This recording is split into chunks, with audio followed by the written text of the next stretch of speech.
খেলার মাঠে যাচ্ছ তারই জিত, কৃষকেরা চিরকাল বিমরাতেই মরে।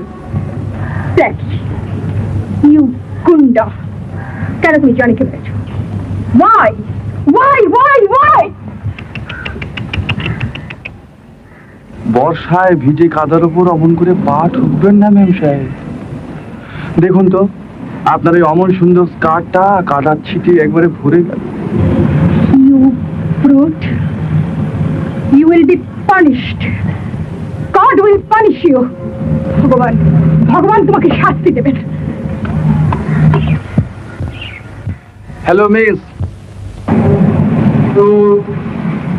আজক ইউর গড, আপনার ভগবানকে বলবেন যে আমার সামনে আবির্ভূত হতে, আর তা না হলে আমাকে তার সামনে হাজির করাতে। কারণ আমি তো ভগবান বিশ্বাস করি না, এই সুযোগে তার সঙ্গে আমার দেখা হয়ে যাবে। কিন্তু আপনার ভগবান যদি আমার সঙ্গে দেখা না করেন, তাহলে আপনার এই জনিকে আমি আবার